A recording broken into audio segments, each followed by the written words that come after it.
Olá! Como saber o que eu passo ou não no meu setor de qualidade?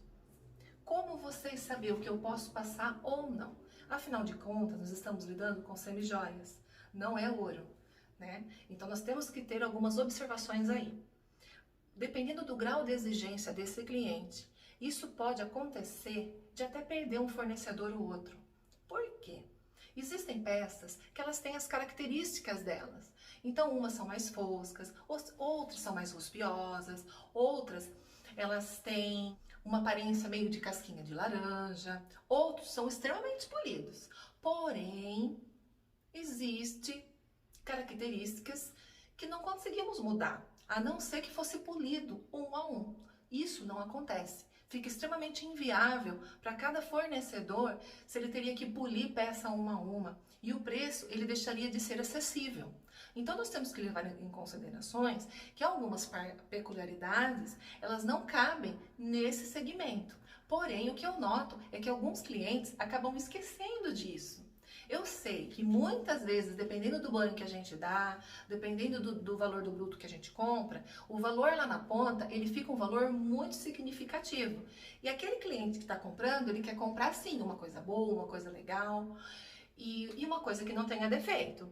Eu não estou falando para vocês passarem coisas com defeito, não é isso. Também não estou falando para vocês colocarem lá qualquer coisa para vender sem vistoria, também não é isso. O que eu quero chegar com vocês é num ponto de equilíbrio. Por quê? Muitas vezes os clientes acabam sendo extremamente exigentes.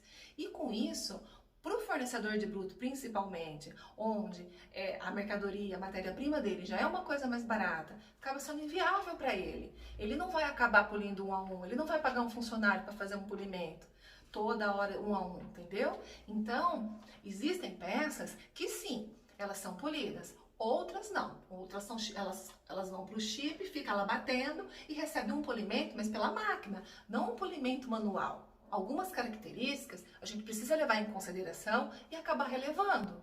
Então existem peças que existem um aspecto de casquinha de laranja, outros às vezes eles não são tão brilhoso, liso, aquele liso brilhoso, ele já é um pouco mais opaco porque você vê que já não foi polido na mão. Peças abauladas, que elas são assim, tipo uma concha.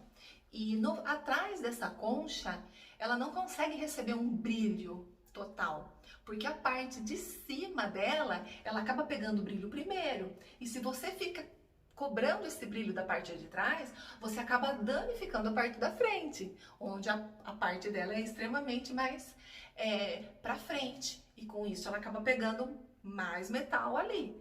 Então, existem algumas características que a gente não consegue mudar. A gente trabalha para melhorar, fazemos o nosso melhor, mas não vai depender de muitos aspectos.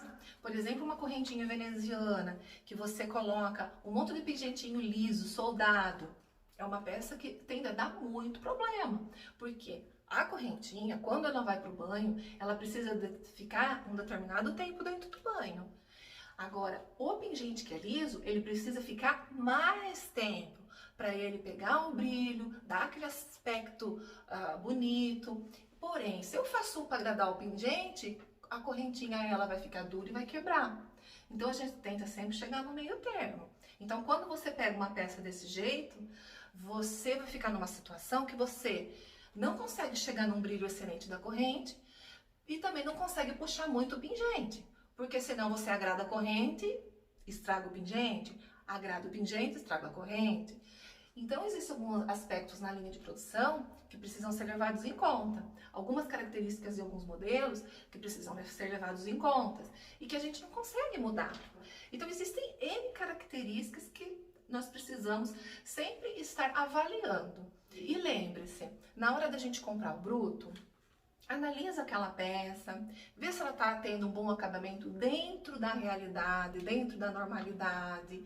Lembre-se, não adianta a gente pedir, fazer uma exigência enorme. Lembre-se que você está vendendo semijoia, que não é ouro, que nós temos que levar algumas coisas em consideração, porque afinal, o excesso, isso acaba atrapalhando o nosso relacionamento com o fornecedor de bruto, com o fornecedor de banho. E existem situações e situações.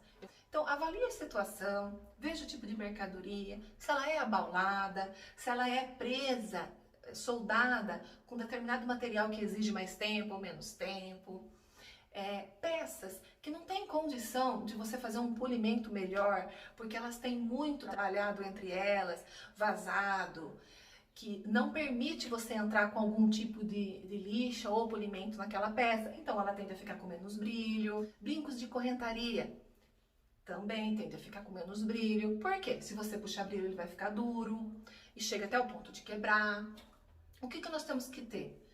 Um pouco de jogo de cintura para os dois lados. Tanto para não esmagar o fornecedor de bruto, tanto também para não fazer aquele relacionamento bem cansativo, tanto com o banho, tanto com o bruto. E algumas coisas são extremamente imperceptíveis. O cliente, o consumidor final, ele não vai ver. Nós que estamos aqui todos os dias lidando com essas peças pequenas, com detalhes que são mínimos, a gente acaba vendo. A gente vê defeitinho em tudo. Mas a gente tem que lembrar que o consumidor final, ele não consegue ver tanto como nós. E isso acaba sendo uma característica do produto. Tem peças que vão ficar lindas, extremamente brilhosas, sem defeito assim aparente nenhum. Mas tem peça que algumas características elas vão ser perceptíveis após o banho. E não é problema de bruto e não é problema de banho. É característica do modelo, é característica do material, é características de como ela foi feita, da forma que ela foi feita, tipo de solda. Temos que levar em consideração esses detalhes e ter sempre um jogo de cintura para tudo. Fica a dica e até o próximo vídeo.